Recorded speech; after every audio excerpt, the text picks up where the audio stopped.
بسم الله الحمد لله والصلاة والسلام على رسول الله وعلى آله وصحبه وله أما بعد waxaan filayaa sanadka saddexaad baan joognay السنة الثالثة من الهجرة sanadkii saddexaad ee uu soo galay nabiga calayhi salaatu wasalaam iyo dadkii la socday Madiina bilowgiisii ilaa dhammaadkiisii waxyaabihii dhacay وفيها سنة كجديه سنتي لو تشري صدحات بشي محرم إلى ذي الحجة أنت ولا حيسي 13 حدثا صدحية طبعا الرماد بعد عاي أنت أسوق سوقاتي لكن دعوين أنت ويكبرناين في المحرم بشي محرم سنة كبوه الرئيسي ومن هذه السنة سنة كصدح هذه وحد عليه وقعت غزوة نجد duulaankii nabigu ku qaaday dhulka buuraleyda ee kore Najd la yiraahdo marka Madiina la joogo Najdigu dhinaca bari bay xigtaa waa dhinaca Iraq marka loo socdo waa dhulkan magaalada caasimadda Sacuudiga ee Riyaad iyo goboladan Qasiim iyo la isku yiraahdo way halkaas uu nabigu dagaal u aaday ciidan isagu hogaamiyay عندما ميل عيلو بيا لغا عباي هاyd يقالوا ليرادا ذو أمر مغعاسا la dhihi jiray hada uu iska baabay sababtu waxay ahayd nabiga waxa soo gaaray xog iyo war wuxuu helay laba qabiil oo Thaclaba iyo Muharib la dhihi jiray inay halka isku urursanayaan oo ciidan ururinayaan oo Madiina inay ku soo duulaan ay rabaan marka intaanu ciidanka soo duulinaysan dhamaystirmin in la kala caydiyo أيها النبي تجي صلى الله عليه وسلم إلى 450 بعد السعودية عيدنا مركي مقالين دي واجس تلفون يوحلو كلا ورهلا ما تشيرينه عيدا حب بدن أو ديارسن أو صوق قريبة مقالين ديجان كودي يقول مالي سكور رسانية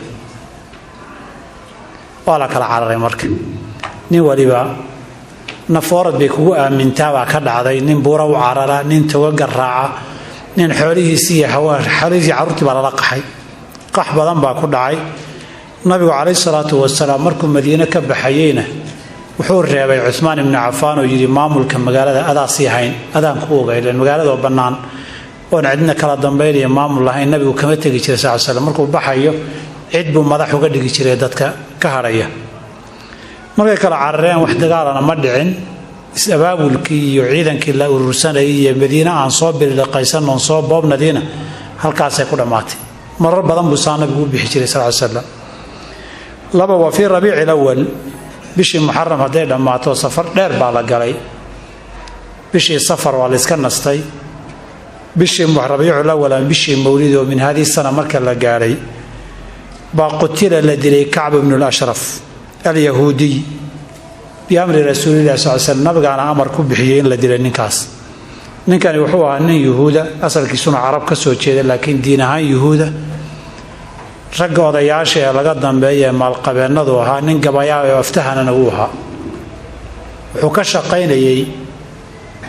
نمك قريش هاي بدر كتشبي دقال كأيوحد سوق قاضي دونان dhowr jeer buu Maka u safray abaabul buu galay gabayo badan buu tiriyay xoolo badan buu bixinayay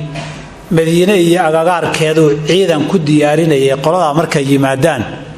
dagaalka dhinaca ka gala si arinta loo banjariyo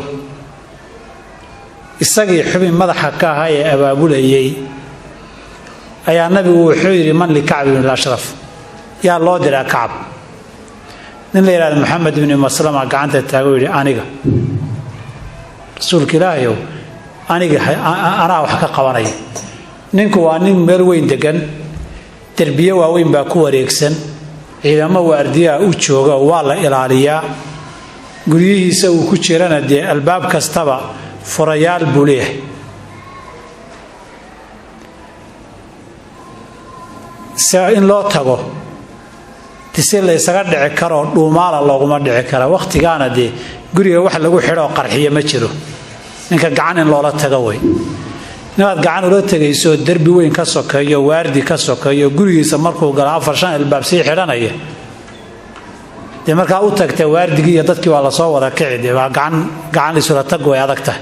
maxamed ibni maslama iyo isagu naas bay wada nuugeen islaan ribaadiya wada nuujisay uu garanaya marxaladda ka horeysay anagta wuxuu rasuulka ilaahayow xaaladda ninkaa ku xeeran waad og tahay inaan waxyaabaha qaarkood ku hadhadlo in la fasaxaan rabaa waa fasaxantay bal wax rabta dheh isagii buu u cidiray wuxuu yidhi warniyo inaan ku aragnaan rabnaayo xilli yar kulul baa jirto xoolihiina waa naga yar dhammaadeen ninkan maxamedana wuxuu noo yar ballanqaadayay waxba waa isa soo tari la'yahay waxbaan kaa rabnaa iyo raashine wuxuu yidhi raashin waa idin siine horta waa ku kumaydaan daalin buu yidhi haa intaa ka badan idinkaa ku daali doono ku daba dhiman doonuu yidhi wuxuu yidhi hadda rag waaweynoo wax bilaabay baan nahaye ilaa meeshay ku dhammaataan aragna iskama hadhi karno waa ceebe bal adugu raashinkana sii wuxuu yidhi waa idin siin laakiin carruur iyo haween baa damaanad iigu keenaysaan oo garanti iigu keenaysaan wuxuu yidhi waxaas waa ceebe ilmahan kugu keena garanti cimrigii intuu nool yahay waa lagu caaya oo ka hadhi mayse wax kalena dheh maxaad ii keenaysaan hub baan kuu keenaynaa si hubka lagu soo geliyaa la rabaa muu jeedaa wuxuu yidhi hubka yaga baan kuu keenaynaa waa yahay buu yidhi habeenkii dambe xilli habeennimaa loo yimid isagoo guriga galay oo seexday dadkuna la yar kala seexday waxaa la yidhi warwa ayuu yidhi waa maxamed ibni maslama buu yidhi uu soo labistay kacab xaaskiisii waxay tidhi kacabow waana xilli habeena hadalkan maqlayana hadal nabad u yimid uma ekee meel dhiig ka daadanayaa muuqateen baa iska joogtid wuxuu yidhi nin raga haddii loo yeedho ma gabbado waa soo baxaye markii la isa salaamay waa la soo tashado waxaa la yidhi kacab maxamed isagu aan qabane ninka si fiican markaan u qabteen madaxa idiin baaqo kala jaraa la yidhi gebigiisaba waa la isa salaamay markii laabta la isgeliyey wuxuu yidhi waraa kacbow wax aad u udgoon baa kaa soo carfaye markaasuu yidhi waa saxaa markaasuu yidhi mar kale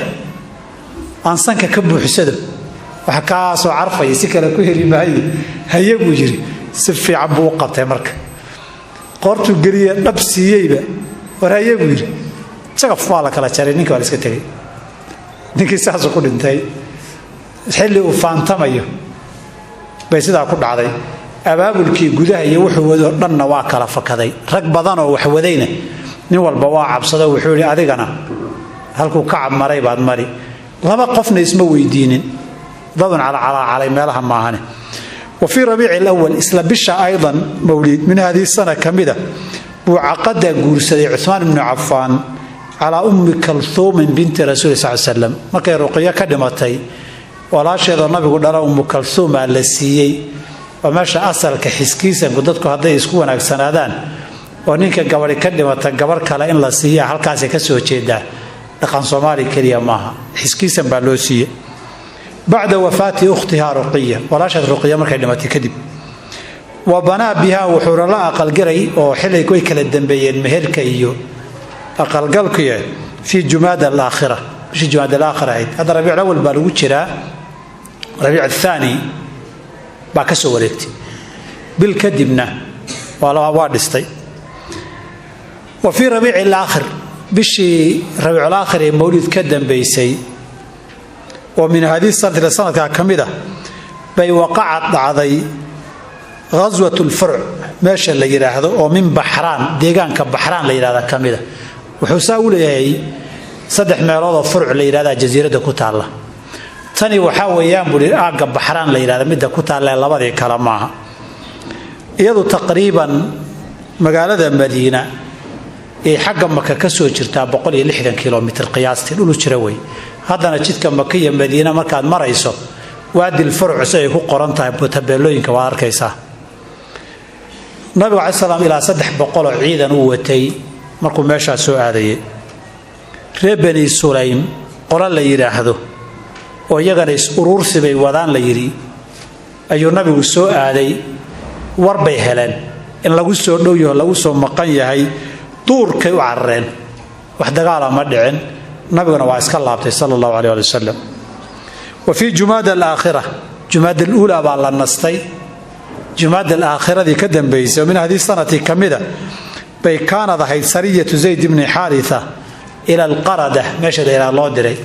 dadka ciidamada yar yarka inta loo dhiiba la diro inta aan arki doono ma soo maray qofka ugu badan waa zayd ibn haritha ciidanka hogaaminaya waxa dhici karta 3 meelood in loo diro tan markuu ka soo istaago in hadana meel hebla aad la yiraahdo tan markuu ka soo istaago in la yiraahdo hadana ciidan qaada meel hebla aad wuxuu ku fiicnaa maalintiina inuu gabado habeenkiina socdo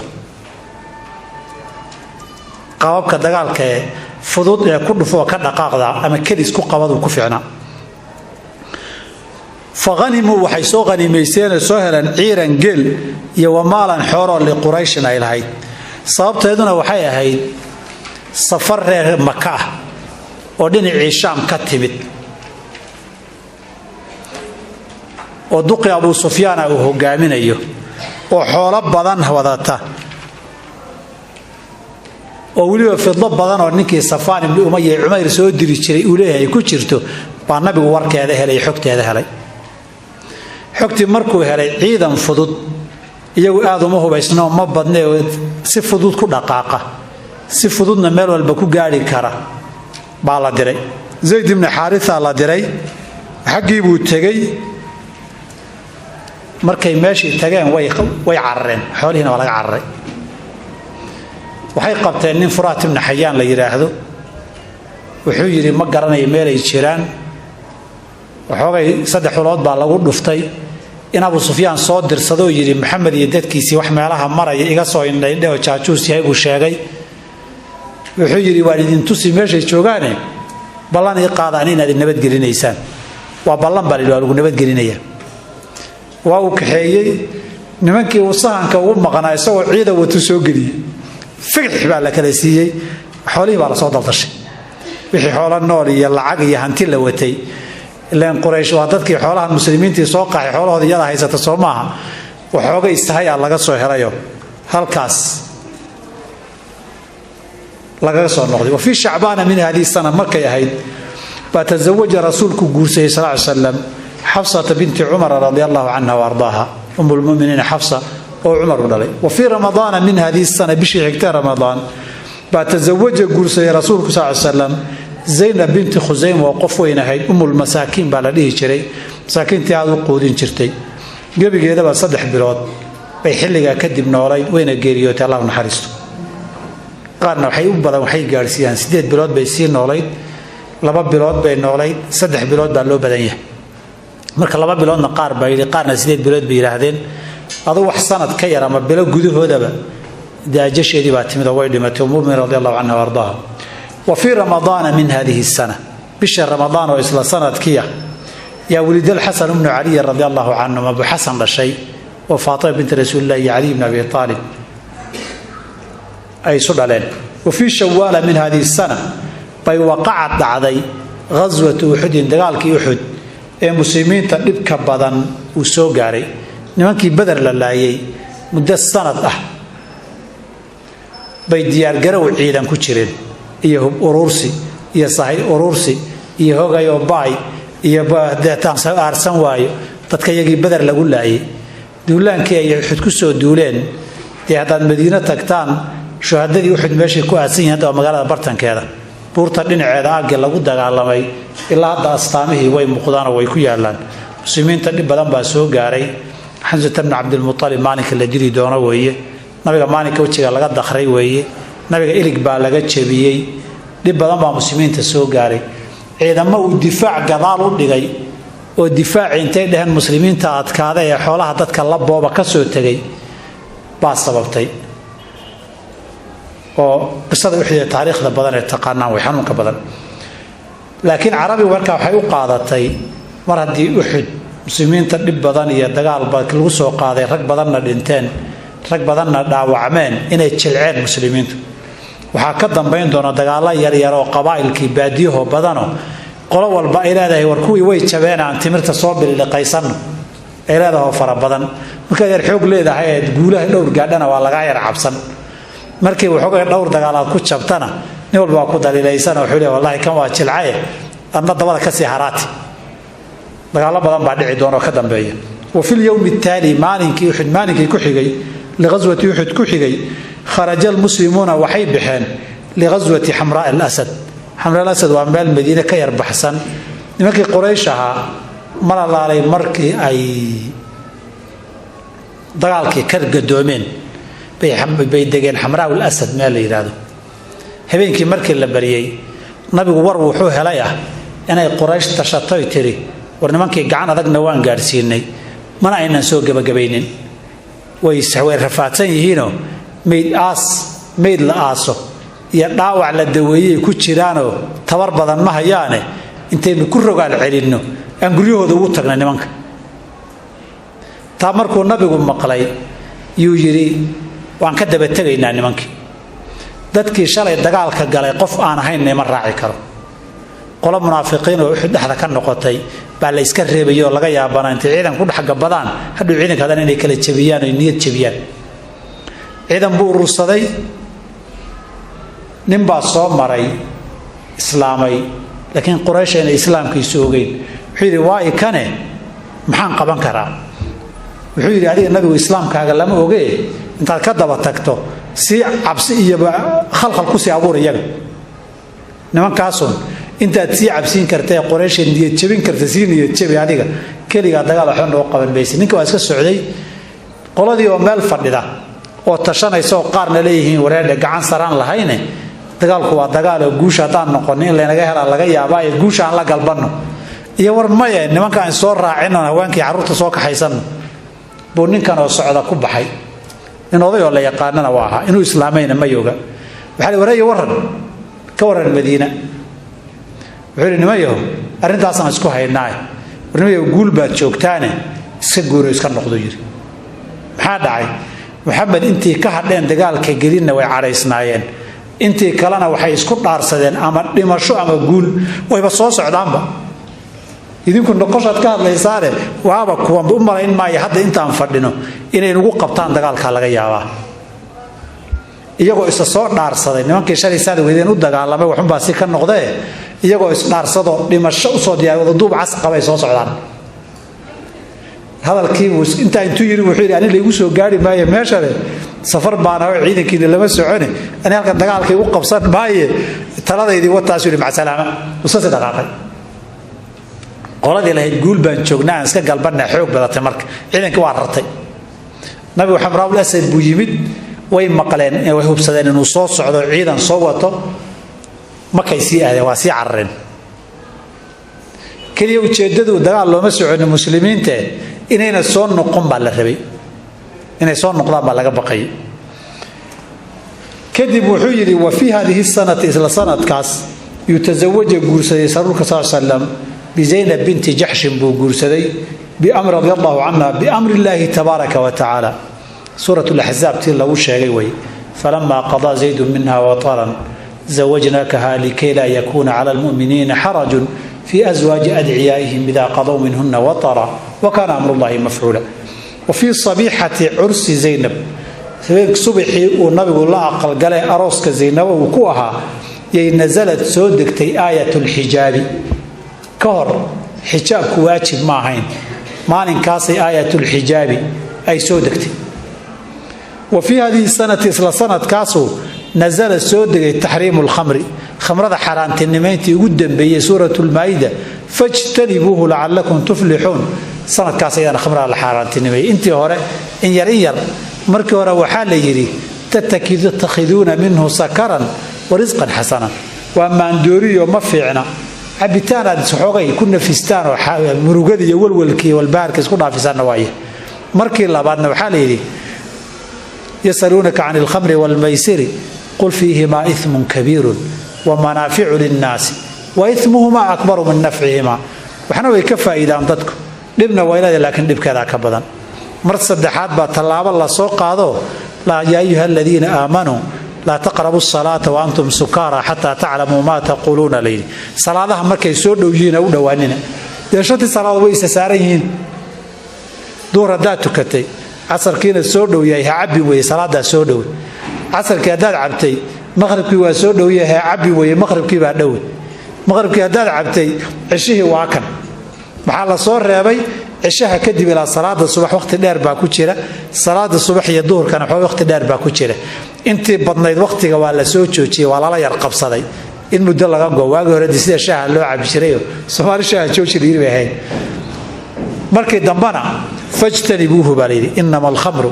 wal maysiru wal ansabu wal azlam rijsun min amali ash-shaytan fajtanibuhu balidi السنة الرابعة من الهجرة سنة كأفراد سنة كسدحت هالكاسو كل ماضي سنة كأفراد باب اللوضي وفيها 13 حدثا استغنى صدح يطبان دعضو أيا دعيون سوق هذا ينابو لمصنف بشي الرئيسي كب الله في المحرم بشي محرم سنة كوجه الرئيس من هذه السنة كمذا كانت صرية أبي سلمة أبو سلمة عيدا له قامين يي إلا دريبوها إلى بقولي كنتم بعيدا كأهاين بقولي كنتم تجاليان والصحابة وأبو سلمة مدح لوجا دقي وحان الله دري إلى طليحة الأسد ربني أسد قال لي يراهدو لبننا ولا لا قيسك وضياشة وها طليحة ابن خويلد السلامة ابن خويلد الأسد بالذي شري يجا وضيال ريرك وها دقالك يوحد يا مسلمين تلبك جاري مركي مقلين waxay dheen qoladii way jabeene intaanu tolkay ciidan ururino aynu soo bilil qaysanna baaqiga iyo haraaga Madiina ku soo haray ciidan urursi bay galeen iyo tolkoodii iyo qabaa'ilka kale wixii ka soo raacay reer Bani Asad inay isku ururiyaan intaynan ciidanka la ururinayaba xoogaysanin buu nabigu 150 nin oo degdeg u diray iyagoo de sheekadu sheekun bay haydo dadku waa baadiyo xoolo dhaqataa ciidan xira ku xaraysan oo joogi ma jiro waa la isu iman maalintii waa la ballami waa la istirin haddana xoolaha lala kala galbano ciidan meel lagu biilayo ma jiro iyagoo ciidankii la qorayo leeyahay maalin baa la ballamiyo inta la isu yimaado la bixi doona nin walba wixii soo qaadan oo xoolihii iyo ceelashii la iska cabayo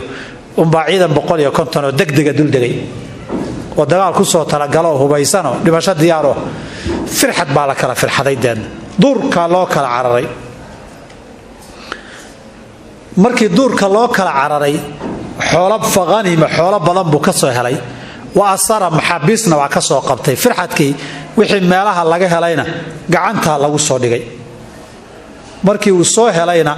ari iyo geel iyo wax walba soo helo iyagoo nabadoon dagaal gelin bay Madiina ku soo laabteen qoliyihii urursanayeen waxa la yiri war nimankan mana dhaweyn meesh wax 200 kilomitir dhan bay jireen nimanka 200 kilomitir intee dad ku weerareen kala cayriyay xooliya dadba ka kaxaystay qabaa'ilka agaarka qabaa'il badan baa cabsaday walaahi nimanku ma jabin nimanku xoog iyo awood badan baa ku dhimare ninka dhaqdhaqaajiya 10 baa la siin طليحة الأسد وإسلامي markii dambe kadib markuu nabigu dhintay nabinimo sheegtay nabi baan ahay islaam nabinimo sheegatay oo sajaax la dhihi jiray bay isguursadeen labadii nabi baa isguursaday ila aakhirkii qisas badan bay leedahay markii dambana haddana qasab baa lagu soo qabtay oo waagi dambe uu fiicnaado si fiican u islaamo toobad keenay dagaaladii jihaadka iyo furimaha dadkii kaalinta badan ka qaatay buu وفي المحرم أيضا من هذه السنة إسلا بشي كوبادة سنة كان بعث رسولك وحود صلى الله عليه وسلم عبد الله بن أنيس بودري إلى خالد بن سفيان الهذلي فقتل خالد بوسودلي وعاد سالما نبضنا وكسو لابتي خالد نوحوها مكة كركة عرفة بودقنا قبيلك هذيل يا أباب البوبلابة وحجري أنا أنت باقي هراجع مك مدينة كهدانا إسصور راعين halkaasuu ciidan abaabul ka bilaabay Abdullah ibn Unaysna raga sida qarsoon wuxuu soo dilka aad Quraysh caanka ugu abuuha mar hore rag kale loo diray makaba intii la arkay ka fashilantay ninkan loo diray waxa la ninkii ciidan abaabul buu ku jiraa wali ciidan uma ururin ninkaasi shawshiisa soo afjar balay soo kala tuur ninkaas waa tagay ninkii oo galab ari la jooga buu tagay arigiisii mayracanayo gabdhaha iyo wiilashiisiiyana la joogaan wuxuu yidhi muuna wejigiisa aqoonin marka war ma Khalid ibn Sufyaan al-Hudali ba kaasuu yidhi haa adu kumaad ahayd anu nin carbeed oo ciidankaad Maxamed u ururinaysa maqlay oo sidaas kuugu yimid baan ahay wiil haa aniga weeye waan ururinayaa wiil ciidanka wuxuu qaatay dadkii isqorayay ciidanka lahaana waan raac ciidanka hal ay qoro abaar buu sheekeeyay nin cusub oo isaqoonin oo hadda aad u timid baadiyaheenni marka la isa salaamo waxa la dhihi jiray wax dareena ma ogin baa la dhihi laysma soo dhawaan jirin xagga la kala istaagi jiray qofkan de garan meeshu wuxuu socdo laftiisa nabad ma la sheegay haddii la idinka helo saasa la isku salaami jiray annaga nabadooda xagga iyaga idinka haddii nabad la idinka helo way ila abaar la iswaraysto la isgarto kumaad ahayd yaad ahayd reer hebel oo yaad ka ahaydeen reer hebel oo yaad ka sii ahayd reer hebel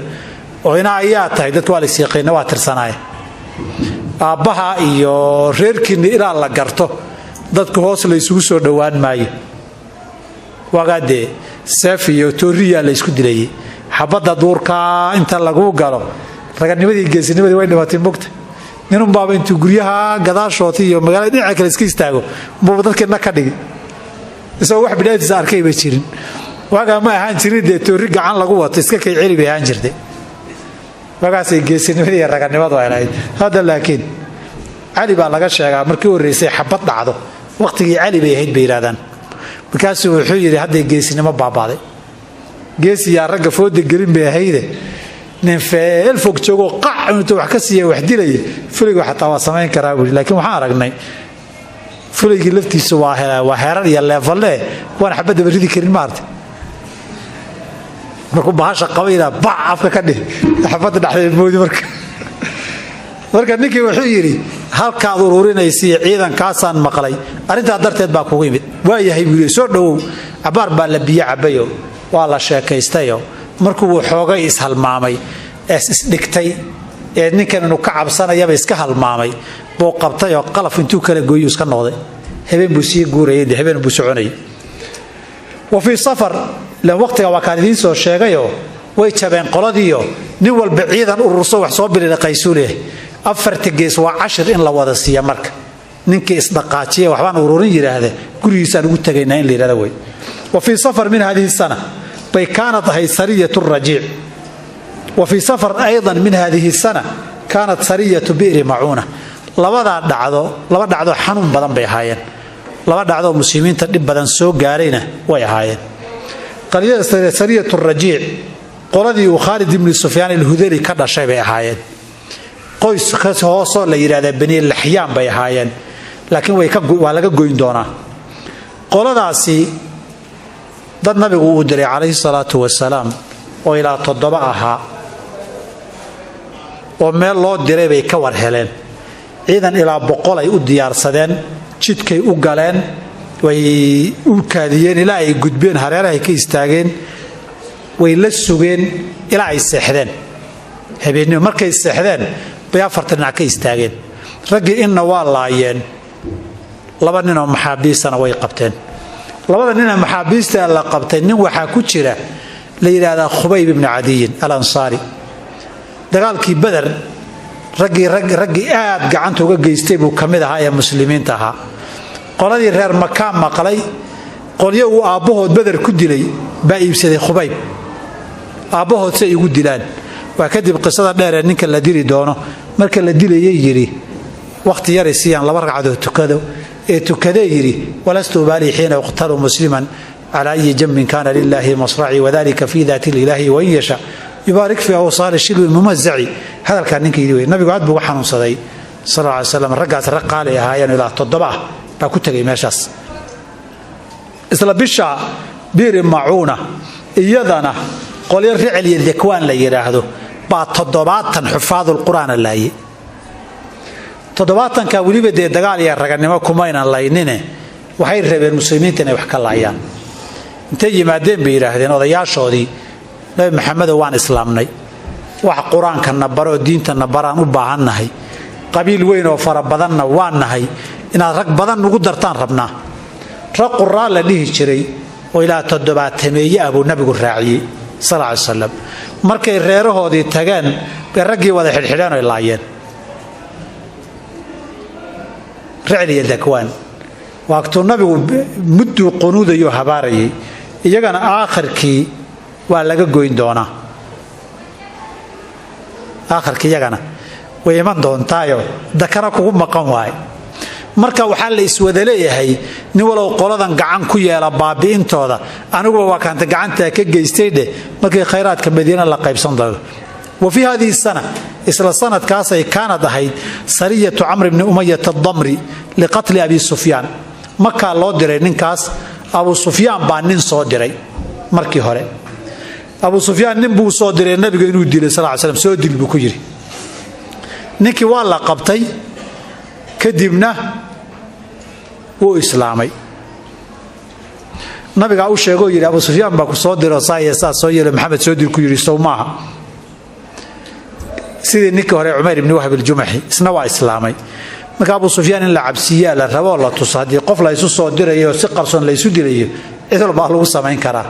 Amr ibn Umayyah ad-Damri ma maka loo diray waa la arkay marka habeenimo galay qof baa arkay wariyaaday war ka baxay war isjiray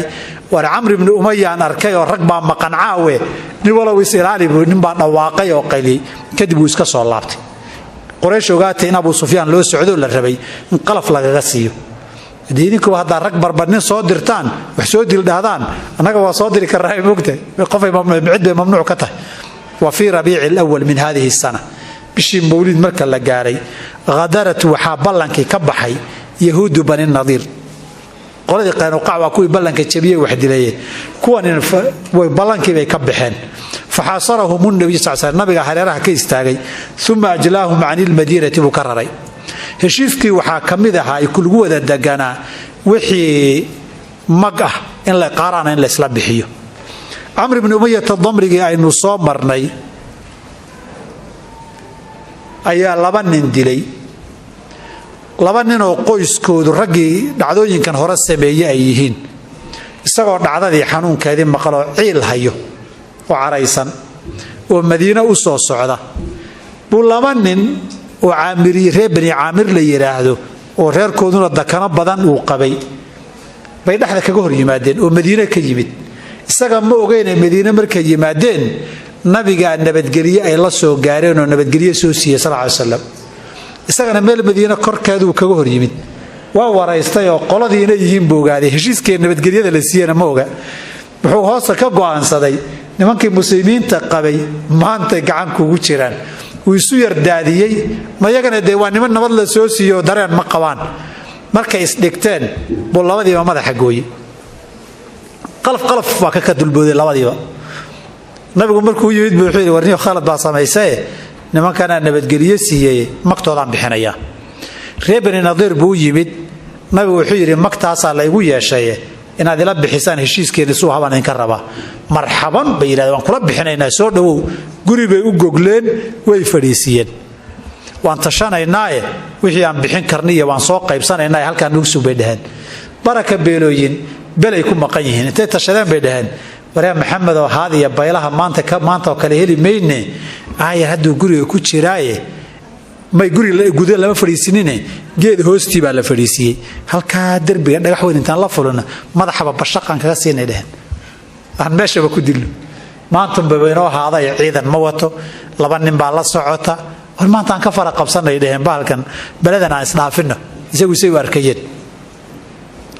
markiiba jibriil baa nabiga u yimid wuxuu yiri maxamedow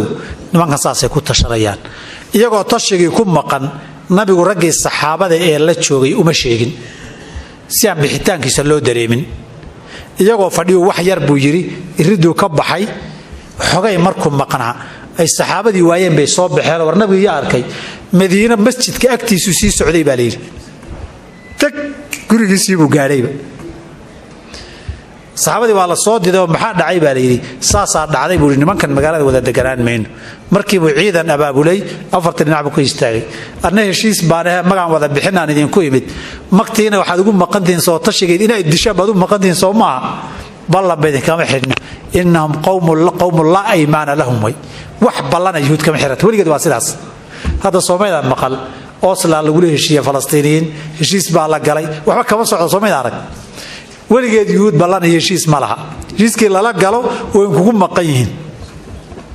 هذه قام بيكوسوا مقيهين وبالله وقرآن كعب الشيء لا إيمان لهم لعلهم ينتهون أفرت دعوة لقي استاجي de waxay ogolaadeen wixii gaadiidku qaadan inay qaataan madiinada ka guuraan nin walba qolo Khaybar ku beerta odayaashoodii ka qabiiladoodii qorayday ku beeri doonaan qodiya Khaybar bay galeen qolo meel kale iska carreen وفي جماد الأولى من هذه السنة باتوفي أبو سلامة تجريودي أبو سلامة بشي محرم لا دري وكي حولها سوق غنيميسته ماشي فوق هذه xanuun hayay oo meel lugu hayd baa lugtii ku yar barartay xanuunkii baa ku sii weynaaday safartii haduu soo noqday bishii muharram bay hayde markii la gaaray jumaada al-uulaaba waa geeriyooday Abdullah ibn Abdul Asad al-Makhzumi baa la dhihi jiray wa kana radii'a rasuulillaah sallallahu alayhi wasallam isaga nabigana Halima Saadiya wada nuujisay وفي جماد الأولى من هذه السنة بشي جماد الأولى إسلا سنة كاس إسلا بشاس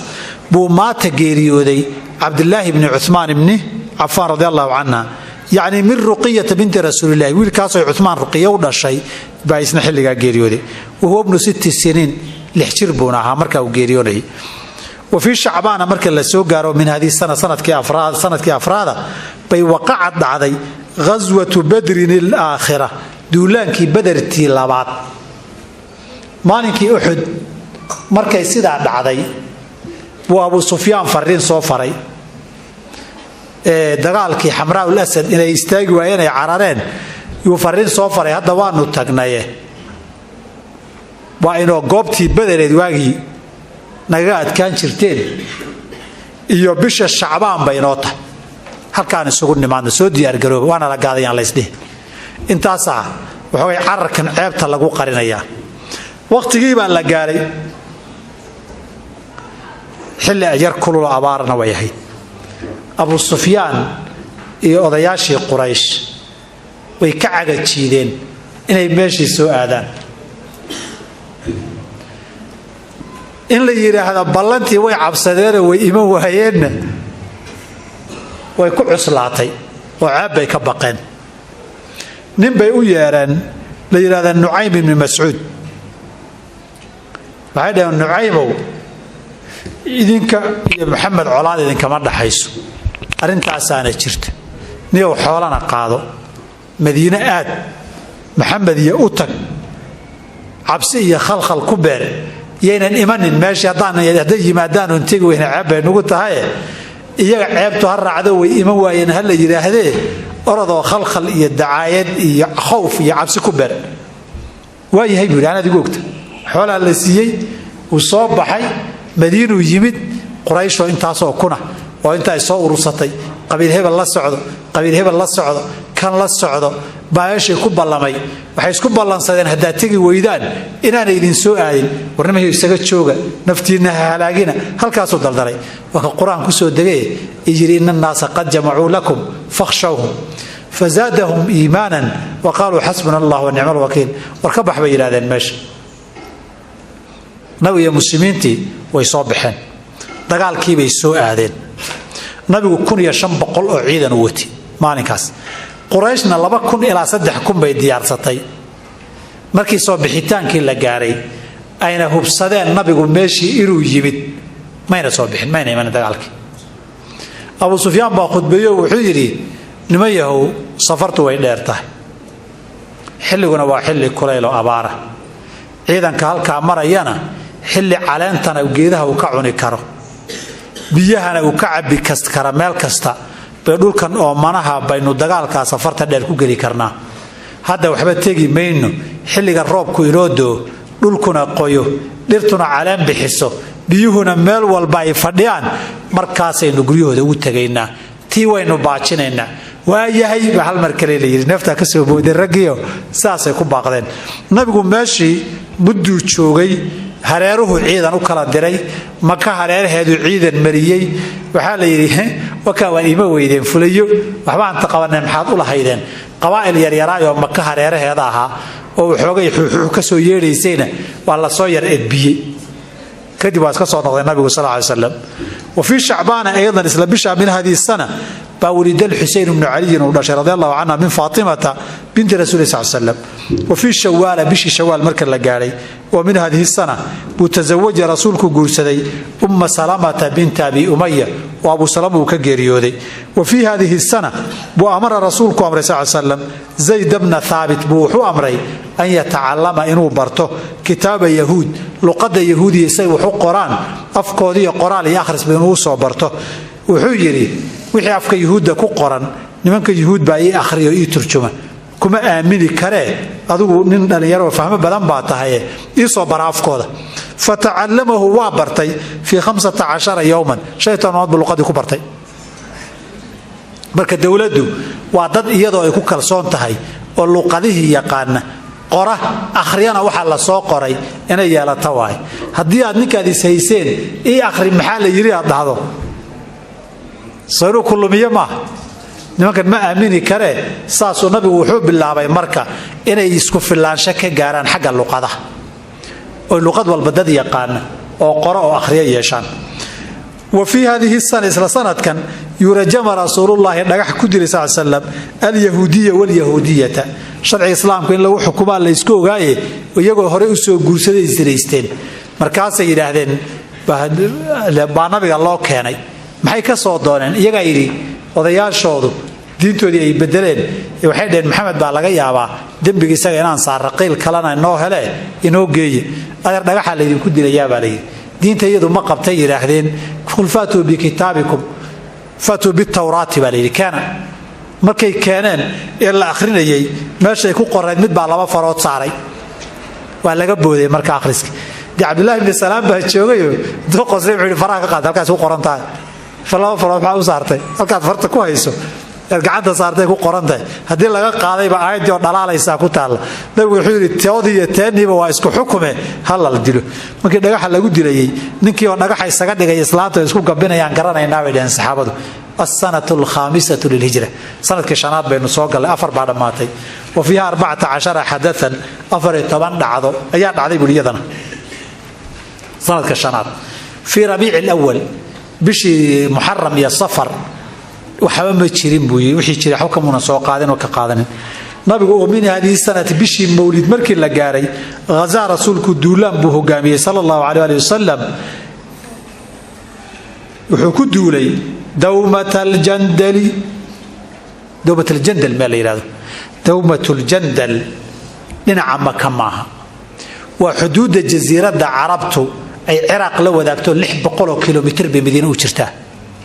طبعا انه halkan dhankeeru tukana jihade way xagan maka xagay naga jirtaa qarbiya qorraxu dhac north bay naga jirtaa marka hadda maka u jeedo Madiinana north bay ka sii jirtaa Masjid al-Aqsa north buu ka sii jiraa sadarteed inagu saddexdaba dhinac ay naga wada jiraan maka marka joogto labada kala ka sii shees maka Madiina joogtana qudus baa ka sii shees maka dhabarkaaga ay noqon reer Madiina south bay u soo tukadaan iyo koonfur halka inagu aan north u tukano Madiina dhinaca shay maka ka tahay xagee u tukanaysaa marka south bay u soo tukanaysaa marka maka waxa iyo Madiina maka waxay jirtaa dhinaca south-ka meeshan dawmatul jandal dhinaca north-ka 600 kilomitir loo baxay dhinacaas waxa ka jiray dawladihii Faris ee Persianka la dhigi jiray baa dhinaca Iraq haysatay dawladii Roomaanka iyo boqortooyooyin Carab oo qasaasina la dhihi jiray oo isbahaysi la leehna dhinaca Shaam bay jireen dawmatul jandal marka waa xuduudda ay Iraq iyo Shaam isaga soo dhawaadaan way oo meel ganacsiguna maro qabaa'il dawladaha hoos tagan ay degan yihiin nabigu ciidan kun abu ka haystay ciidan kun nin ah buu ka haystay isagaana jidka maray waxayna sababtu ahayd war waxa soo gaadhay qabaa'ilka fog inay is urursanayaan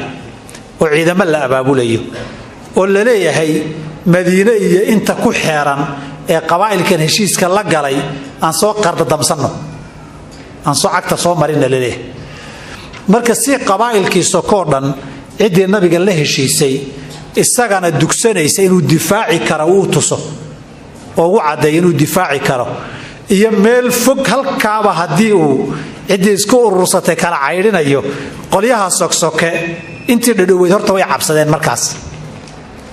marka cashir waxaa la siinayay iyagu inay qoostaan horta idinka iska badaaya kuwa dowladaha waaweyn dhinaca ku haya isma urursan karaan idinkana hadda annaga heshiis nagula jirtaan cid qabaa'ilka kale oo ilxun idinku eegi karta ma jirto tallaabaan ka qaadaynaa halkaasuu ciidan kuna nabigu kaxaysay sallallahu alayhi wa sallam iyaguna waxay rabeen ujeedadooda kala ahayd shaam dadka u safray ee reer madiine iyo qabaa'ilkan ku xeeran ee ganacsiga aadayana inay jidka u istaagaan oo biliqaystaan bay rabeen jidka in la nabad laga dhigo oo burcada iyo tuugada iyo laga sifeeyana ujeedada nabiga sallallahu alayhi wa sallam say u fadhiyeen umbay maqleen ciidan kuna ma ciidan yarba dadkuna waa qabaa'il iska qabaa'il u kala degan ciidan kun ah oo dalaq soo yiri bay arkeen waagana de telefoon laga hormariya ma laha ciidankana isagaaba lugo haweenaya caruur iyo ma wato xoolo ma wato ninkii lugaya socon lahaaba isagaa lugtiyo dheeraynta kula ekayn ciidan soo galay oo xoog badan bay arkeen waxaa la yiri ninkii maxamed ah oo ciidan badan wata baa idin soo galay fiix baa la kala siiyay dad nin walba cagta nafta orod bay kugu aamintaa waa ka dhacday nabi cali sallallahu alayhi wasallam markay kala carareen xoolo iyo hanti badan ay ka carareen buu soo kaxaystay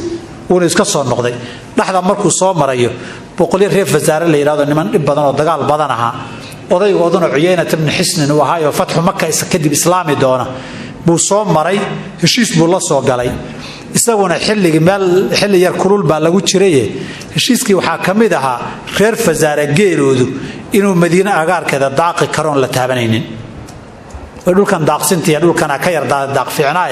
ay halkan abaaraha kaga bixi karaan iyaguna martidii dadka ay marti gelinayaan oo nabad gelinayaan heshiis baa la soo galay reer fasaaro qabaa'ilka adag ah وفي رجب من هذه السنه marka la soo gaaray qadima nabiga waxa uu yimid wafdu muzaynata ba uu yimid ala rasuulillaah sallallahu alayhi wasallam reer muzayna waxay ahaayeen 400 oo nin oo wafdi ay yimid qabiiladu weyn qabaa'ilka waaweyn kamid ah carabta markay yimaadeen nabigu kaleey salaatu wasalaam waa dajiyay saxaabiga Nu'man ibn Muqarrin la yiraahdo ragga ugu yar kamid ah ciidanka la socday wafdiga la socday uu dajiyay waa la marti qaaday diinta loo sheegay heshiis baa la galay sahayb badanna waa la siiyay markay noqdeen reer Muzayna waa islaameen وفي هذه السنة سنة كاس يا توفي الله غيريوتي سعد بن عبادة صحابي وينا سعد بن عبادة وضياش غير انصارات كمدها هو يدي با غيريوتي سعد بن عبادة ديوانين كان النبي صلى الله عليه وسلم سعد بن عبادة وان النبي انتو نولا هو نولا وانك يسر الشحي نبي مركو دنتي صلى الله عليه وسلم انه خلافه قبطه نك يسر الشحي ذاتي سقيفه بني ساعده marka la yimid ninka yiri way reer muhaajiriin minna amiirun wa minkum amiirun marna idinkaara marna anaga leh marka yagi weeyda hadda nin halkaas ansaarna aad loo taageersanaa rag odayaashii ka qabiilada islaamka ay soo difaacay kamid ah way وفي شعبان من هذه السنه كمده باغزا وحدولي النبي صلى الله عليه وسلم بني المصطلق بكدولي على الراجح راجحه نمنك بني المصطلق ونمنك قراد الله nimankii ragga quraada allaayay way markaas lagu duulaanaynan iska filaynin iyagoo habeenkii nabad bay xooluhu cabayaan oo xooluhu fadhiyaan nabadda u degan buu habeen dul degay de wax baxay baa yar rag iyo dad iyo xoolo hatta ugaaskoodii iyo reerkiisii wala soo qabqabtay wax dhif iyo naadir ah u baxay abaalkii ragii 70 ah ee dadkii ay laayeen abaalkoodii baa lagu sameeyay وفي شعبان ايضا من هذه السنه بعتق النبي صلى الله عليه وسلم جويريه بنت الحارث وتزوجها وغورسدي جويريه بنت الحارث ابهت حارث ريبل المصطلق بقركودي واسكودي واي جويرينا dadkii dagaalka lagu soo qabtay bay kamid ahayd nabigu waa xoreeyay waana guursaday sallallahu alayhi wasallam reerkoodiina nabigu markuu Juwayriye guursaday saxaabadu waxay dhaheen nabiga reexididkii dad iyo xoolo ka hayn meeyne waanu sii wada deeynaa wara fasaxantiina socda xoolihiina qaata dadkiina socda waxa la yiraahdaa gabadh reerkooda uga baraka badnay lama aragba reerkooda uga baraka badan ma bala aragba وفي مرجع النبي صلى الله عليه وسلم مركو النبي وكسر نقضي دحدا سو سعودي من غزوة من المصطلق يفتر المنافقون سميين أبابولين على أم عائشة حديثة الإفك شاكدي بين أبوك هذا القرآن كان لو شاكي فأنزل الله براءتها إن يبريته يبان شاكدو طيب وسودة في القرآن شاكدي وحاول يقول دافته إلى هذين واحد إن الذين جاءوا بالإفك عصبة منكم سورة النور يكون سودكتي صور نقط كده قال لقى صور نقضي بهاين ciil ay nimankii munaafiqiinta qabaa'ilka waaweyn ay ku tashanayeen dibkay muslimiinta u geyseen ay ku faraxsanaayeen bay ahayd qabiilkii oo soo jabay iyo muslimiintii oo looga soo arguday iyo qabiilkii oo waxba u bixin ciil bay dhinteen waa mid iyadoo la joogo ay wiil ansaar iyo ciil baa laga dhaansanay ciidankii muslimiinta munaafiqiinta madaxoodii Abdullah ibn Ubay ciidanku la socda ciidanka duulaanka galay buu la socda lama socda khayre baraka beelaniba uu la socda marka weeye marka ceel laga dhaansanayay wiil isaga uu dirsaday iyo wiil Umar dirsaday isku gacan dhaafeen ee marka kadib uu yiri waa arabba hore ay u tiri aygaaga cayili oo nafaqay kadibna ha ku cuno nimankan Madiina ku cayilina ku soo dhaweynay baba annagii hadda nagu isku taagay ansaar idinka waxaan iska leeyahay marka noqono la yukhrijanna la rajacna ila almadinati la yukhrijanna la azzu minha aladal dhacday dhici doonto weeye dagaalkan dagaal taariikh dheer la waay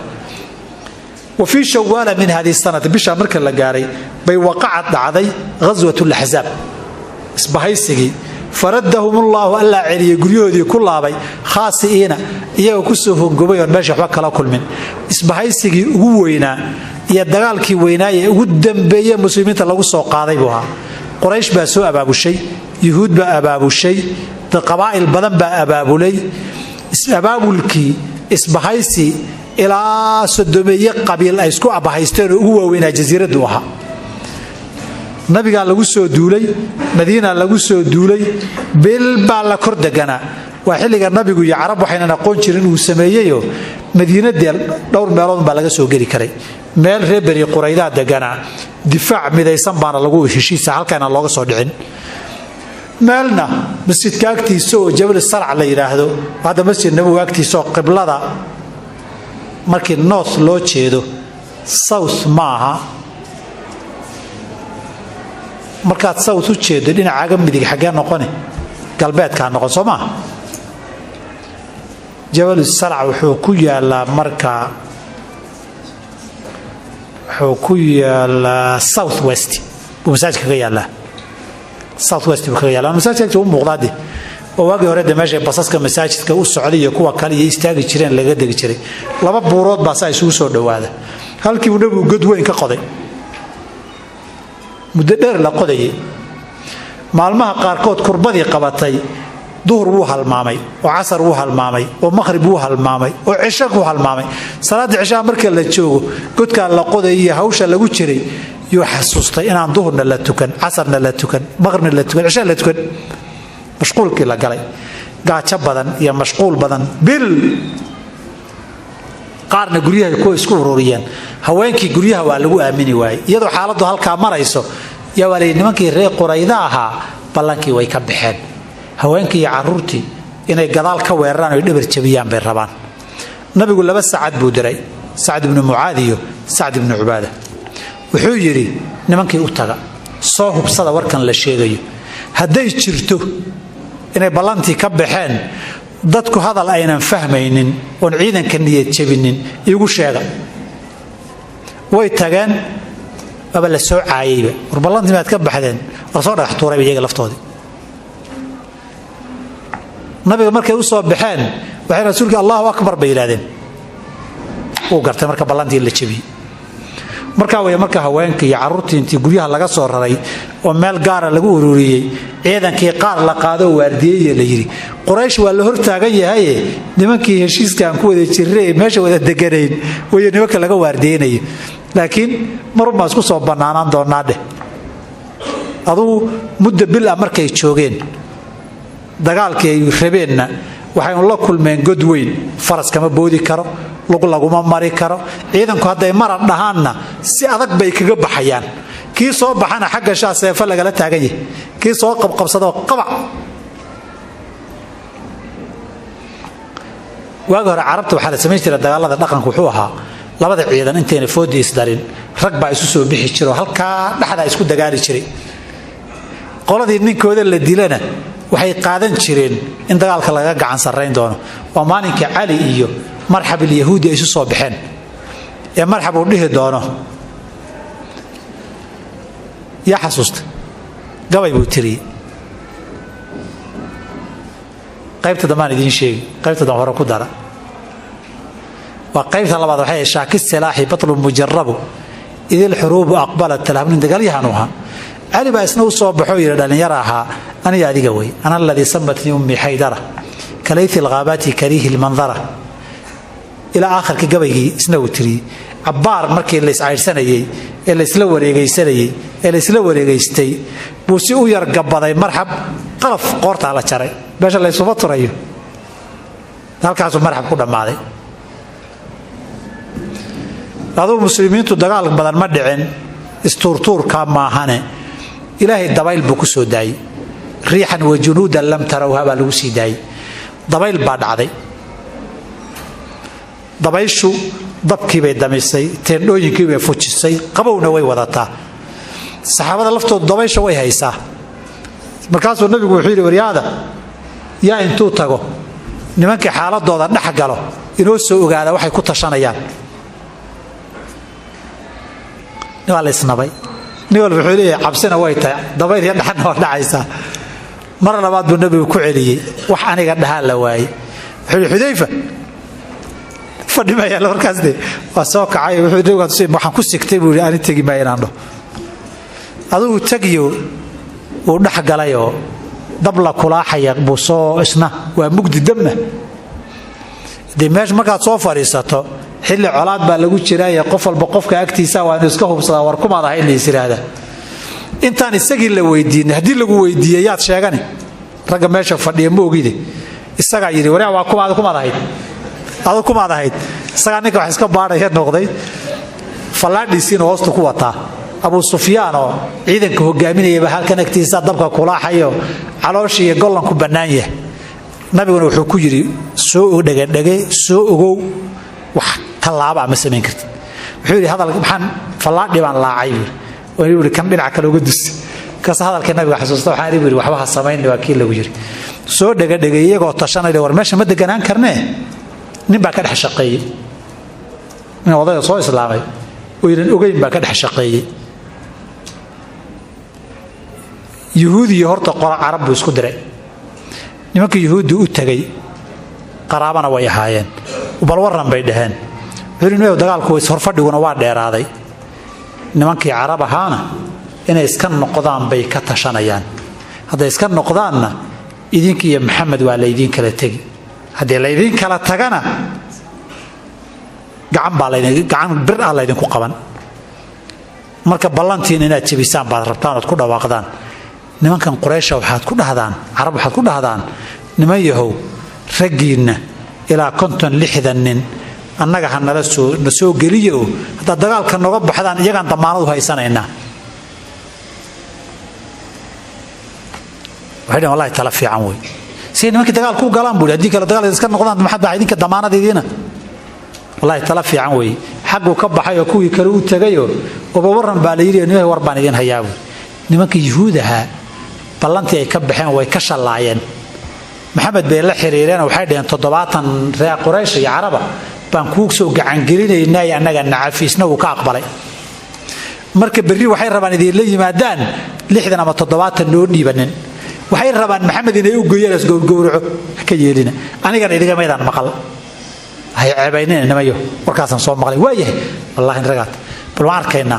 subaxii hadii la isu yimid wuxuu dhahay nimayo wada iska noqotaan berri san socon maysa rag 70 oo noo dhiibtaan ma raba ala isfiiriyo ana wixii la sheegay soo hartaan ha tu khaayina ragal laysaan badartaan ballanta ka baxdaan maxamed u dhiibtaan soo maaha ha dagaal idinka dhabme inaad nooga baxdaan baa marka soo maaha horta halka waxba ku burburay qayb baa burburtay qaybtii kale nabigu qol u damcay inuu la heshiyo qabaa'ilka waaweyn oo qadfaan kamid ahaa wada hadal buu gaar oo la furay wuxuu yiri sanadkiiba tibirta Madiina xoolaan idin siinaynaa sanadkiiba waxbaanu idin siinay isbahaysiga ciidanka la baxa ciidankiina la baxo iska noqda wada hadalkii markuu bilowday bay 2 saacad maqaleen labadii nin ee loo diray Quraydo oo labada ka qabiil Aws iyo Khazraj odayaashooda ah nabiga u yimaadeen rasuulka Ilaahay waxay yiraahdeen waxaan ma annaga noogu danaynaysaa mise waxay Ilaahay oo yimid weeyoon laga hadli karin maya danun baan ka hadlayay buu yiri waxay dhaheen maya annagoo gaala iba 1 kiilo tibir xoo ku qaadan waayeen annagoo Ilaahay muslim naga dhigay wallahi inuu nus kiilo tibir ku qaadanaynin waan dhimanaynaa laakiin xoolahoodii baa baad lagu qaatay nala dhihi maayo wuxuu yiri anu dantu maan ka hadlay idinka dantiinne hadaa saa dhahdeen waxba kama qabo joojiya wariyaada waxaad ka bari weydaan sameeyay aduu muddo hadii la joogay ciidankii waa kala biiqbiiqay inay iska guuraan bay go'aansadeen kol boqolaa guurta habeenkii dambe waa rarteen ciidankii saasuu nabigu hal bahdal buu yiri marka maalintaas horta markii dhagaxa la qodayay faaska lagu dhuftay bik yiri wuxuu yiri hilaacay waxaan arkay buu daaraha Shaam ku yaala idinkaana qabsan doona dagaalkii markuu dhamaadayna wuxuu yiri dagaalkii u dambeeyay inuu soo qaadan way hadda wixii ka dambeeya inaga guryahooda ugu tagi doona waa kuwa dadka la dhihi doona inaga way ee kul baduulaanka qaadi doona saasay ghazwatul ahzab nahayd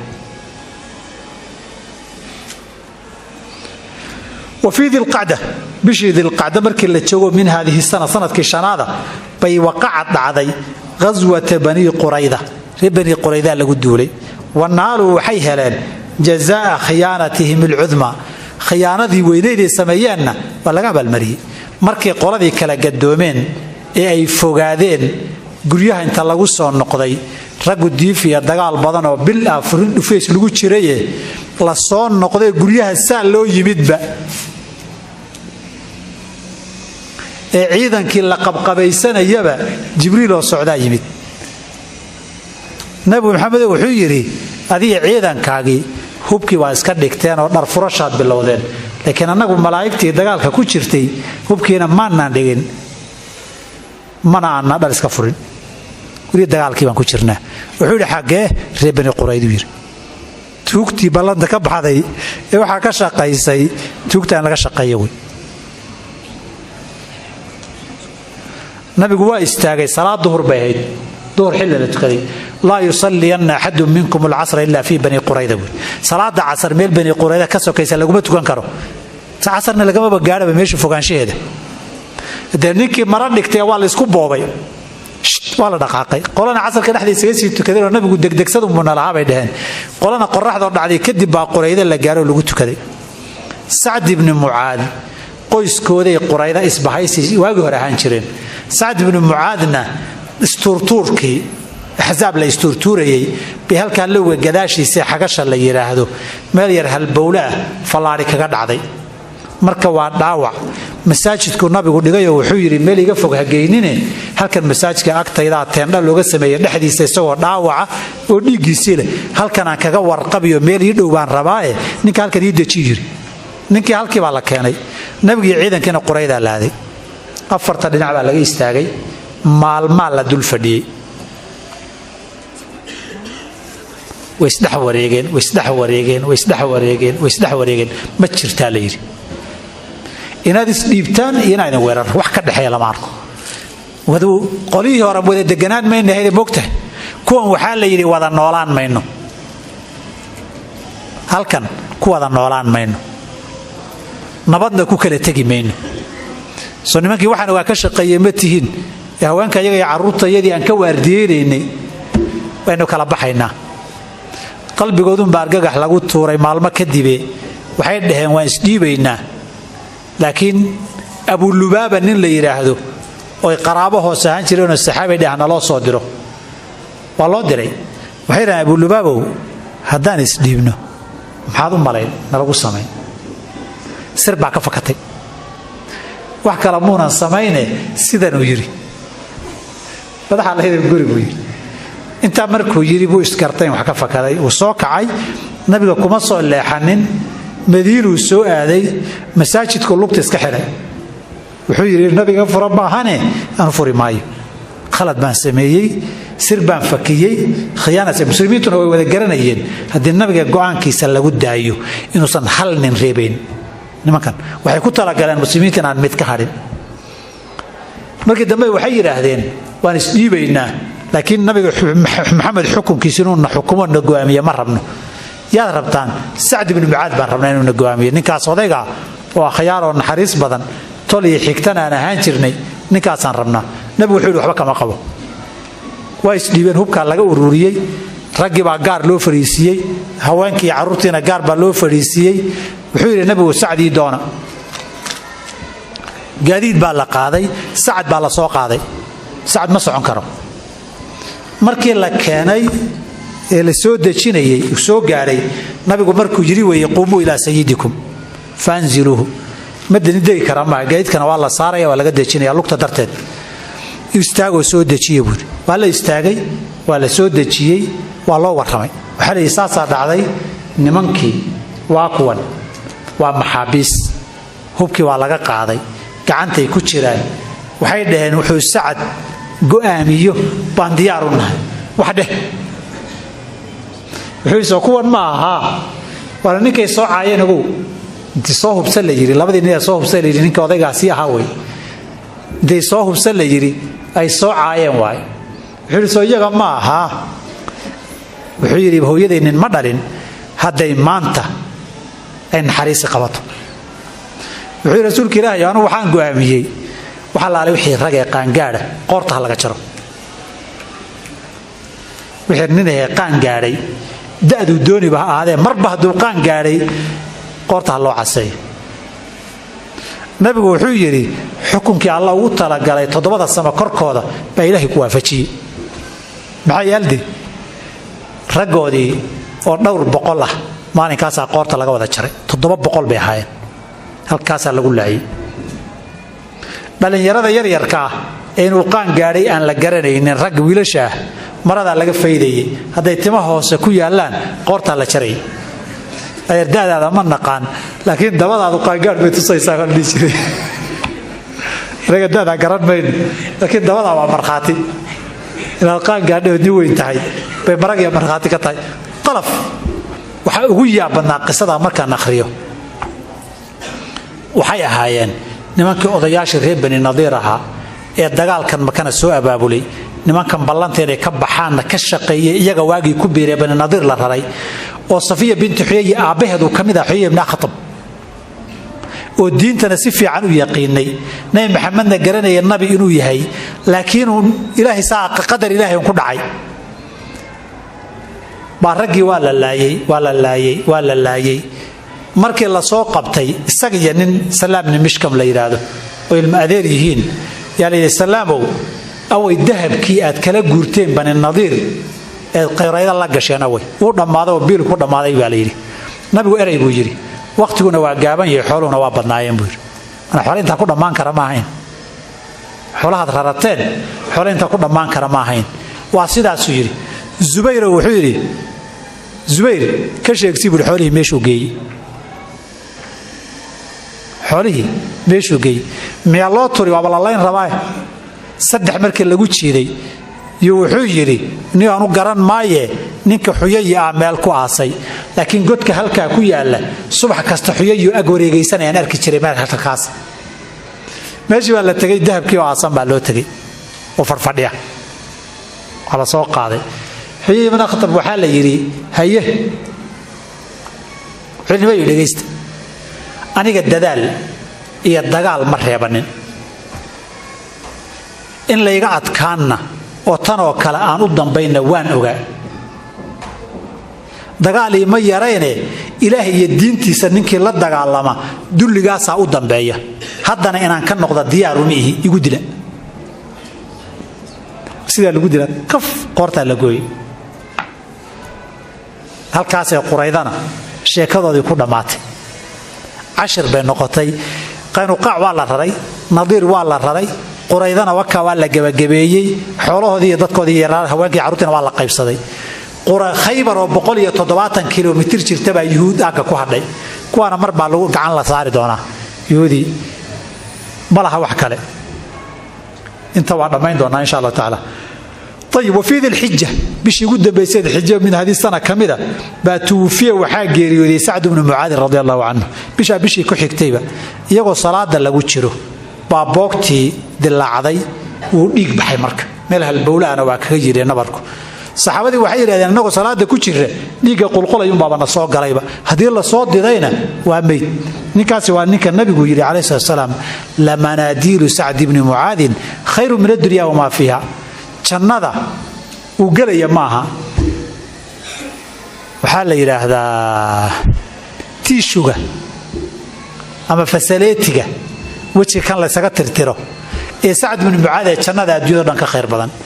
وانا نيكا ونبي يجري اهتز العرش لموت سعد بن معاذ عرش إلهي با كان حيو قلقشي وقرقريري وانا نيكا ونبي عليه السلام قف هدو قبرك مركا لقلا قف البمر بالو يرعيتيا تيق لقاسيا هدو قف كبد بادية قبرك عقب شديس هالكا مرة قعد اوه الرئيساء سعد بن معاذ بابد بادي لها نيكا وين نيكا جيريو دي نمكي نيكا حكوي واحد وحيري انا عمرك ايقا طبعا كو قبقبين وفي ذي الحجة إسلا بشي من هذه السنة كمدة بيقتلة الخزرج دشي أبا رافع بن أبي الحقيق اليهودي بإذن رسول الله صلى الله عليه وسلم نكاسنا نين عربنا ودا شيء يهودنا كابا قبيل وحول بضنبوها دقال كيبو قيبوين كقاطي مال قلنتيسا أباب الكيسة اسكحر كيسة صفر وقل كيسة قيبوين بكقاطي reer aws nimanka la yiraahdo Ka'b ibn al-Ashraf bay horay u khaarijiyeen isagana madaxweynaha reer Khazrajna waxay rabeen iyaga reer awsna tartan baa ka dhaxeeya labada qabiil warnin weyn oo diinta dhibay bay reer aws ka soo takhaluseen idina nimid al khaarijisa bad u baahantihiin reer baa lagu tartamaya iyaga u yimid nabiga rasuulka Ilaahay dagaalkii waa dhamaaday Quraydana waan ka faraxalanay سوما أوجدنك دو كارنتو كقاطي أبابول يا فكر يا مال يا إسكحد يا سفر يا الرجالين أبو نيكا السلام لأبو الحقيق لي هذا مكان سوري ها نيكا بزوك على طور رابع ده كان سوري ها زوك على طورة ركب الله دري نيكا سي وكوار ديات كعب من الأشرف الباب ده ولا حري شري قلبتي ولا وريق والرند على السمين شري لكن ركب عود عاي rag baa u dhacay nin baa isu qariyay martiba la iska dhigay maqribkii baa xoolaha lala soo xarooday maqribkii markay soo xaroonayeen geed baa la yar galay albaabku uu furaade marka la soo xaroonayo markii la soo xidhayay nin baa dalaq soo yiri oo albaabka meel isku laabay albaabkii baa la xiro furayaasha meel baa la saaray uu fiirsanayay furayaashii guriyahoo dhanna waay furayaashii buu markii la yar kala seexday buu qaatay albaabadii buu mid u furay isagu dhimasho ku tala galay laakiin wuxuu yiri ninka oo nool yaan lagugu imanin albaabku furtaba markuu galo uu sii xidhaa si ciidanka soo gurmaday intee banaanka waa leeyihiin wanaga raba takhalis soo albaabku xidhaba furaba u sii xidhanayay ku xidhaba u sii furaba u sii xidhanayay buu ku jiifay ugu tagay halka beerka intuu seef ka saaray buu lafaha dhabarka ku kala jabiyay dhabarka intuu kaga istaagay buu si fiican ugu kala jabiyay qalaf waa qayday wala soo diday xilli dayaxayd habeen dayaxayd ninkii gurigu jaranjar buu ka soo degayay labadii u dambeysay markay u dhiman tahay yusir dhulkii waad gaadhay qalaf lug buu ka jabay soo lug jaban buu laakiin baxsaday saasa isagana taariikhdiisa lagu soo afjaray buugiisa lagu xiray وفي هذه السنه تبو تصرى رسول صلى الله عليه وسلم غورسدي بريحانه gabadh la dhihi jiray وهي من سبي بني قريده maxaabiistii laga qabsay qurayde kamid ahayd بعد ما اسلمت markay islaamtay وظلت معه nabiga la joogtay حتى مات ilaa ka geeriyootay في السنه العاشره للهجره سنه 10 بgeeriyootay وفي هذه السنه سنه kaas ba qadiima nabiga waxa u yimid wafdu ashja'aba ala rasuul sallallahu alayhi wasallam bay u yimaadeen waxayna ahaayeen ilaa 100 nin qaarna waxay yiraahdeen 700 bay ahaayeen 100 ilaa 700 bay u dhaxeeyeen markay soo dhaw nabigu uu la heshiiyay kadib tolkood bay u noqdeen heshiis nabadgeliyo u qoray markay noqdeenna reesh jacwa islaameen وفي هذه السنه كان مسابقه النبي اورتنسيي بين الخيل فردها اورتن يا ترتن فردها با خليغا لا قبتay xilliga nabi sallam laba loo qaybiyay fardaha aadka u cayilanee caloosha waaweynna meel dhow baa loo tartansiinayay ma orod badna fardaha caloosha bolgalaalan ee golongolanna meel fog baa loo orotansiinayay fardaha waxaa layaa marka inuu aad u ordo la rabo horta aad baa loo cayiliyaa markuu cayiliyo muddo usbuuc 2 usbuuca baa cuntada iyo biyaha lagu yareeyaa wuu gaajoonayaa wuu oomayaa dhacaankii badnaa iyo qoyaankii badnaa baa jirkiisa cabaya biyihii ka baxaya calooshuna kor bay u laalmaysaa wilina wuu xoog badan yahay xooggiina waa ku jiraa calooshiina waa laalantay jirkiina waa isqabsadoo adkaystay oo dhacaankii iyo biyihii badnaa ee ku jiray haraggii iyo jirkii isku irdhageen markaasuu faraska khayl mudmara la yiraahdaa fardaha bogga laalan ee calooshu kor hadda u laalantay kuwa kalena orod badan ma ordi karaan durbo u neefoon adigu qof caatihiyo qof calool weyn booratami karaan qofka caloosha isaas uu leeyahay barra xaggu jeetay markuu orod yahay barra xaggu jeetay soo ma arag waarta mar malaynaya marka banooniga ciyaaraysaan qofku xoogay buuran moordi kara baasha caydin kara gidixga siraya fardaha meel dhow baa loo orotansiinay fardaha dheeraynayaan caloosha lahayna meel fog baa loo orotansiinay de oratankana waa lagu kala badiyaa nin waxaa jiri jiray Soomaaliya oo ilbula aadna wuu orod badnaa nin baa yiri isna kaftan badnaa ana la oratami war lama ekeyn kartida maadays armay waa la oratamaya fagaarahayna geey dadka dhan Allah yeeru yiri warkada miyaa taqaananani markii la isu yimid wax yar hadii la ordayba waa laga dhaqaaqay ninkii iska istaagay soo noqday waxa la wareer maxaa la oratay weeydi armin la xabanaya la oraka la ekeyn karaa wuxuu ninkan insha Allah la xanuun baa caydinayo من اللحظة اللي أرتبي كراوي مركز قيبة عن ذاتك أرتبي كروي جيران وفي هذه السنة إسلا سنة كاسي زلزلة المدينة طاهر عن كل نقطة بفردها مركز لو أرتنسين أيه وحوالوك على قاعدة كرا وحلا على وجه الدجال كوحكة رأيه وما توجي شيش أما قاب دجالة تانجية جواريها النقدان ديارها النقدان دوما دheereeyay maraakiib han noqdaan fardiya wixii lamid ah han noqdaan wax la tooganayo falaad la ganayo iyo madfac la tuurayo iyo rasaas la ganayo iyo wax la xirayo la qarxinayo iyo wixii dagaal wax ka taraya inta lagu tartamo xoolo waa lagu kala qaadan karaa waxba ka taraynin kala tartankiisa waxa lagu kala qaadashaysa lama ogola waxa kamid ah bahalkan fariinka la yiraahdo saantii la yiraahdo la tuuro dagaal wax kama taro ishana dadka uu ka ridaa ilagana waa jabiyaa laakiin waxa ma taro dagaal waxa la aada maaha okay kana lama ogola su'aal ay weydiiyo markay idinka haraga neefaysan la tuuro ma taqaanaan haraga la neefay ma taqaanaan waxa barooriga sababa baroorigan saa lagu baabaay waa un harag iyo lastig hawo laga buuxiyay wayagow halkaas ayaynu maanta ku deenaynaayo hal ma aadaankii salaada jooga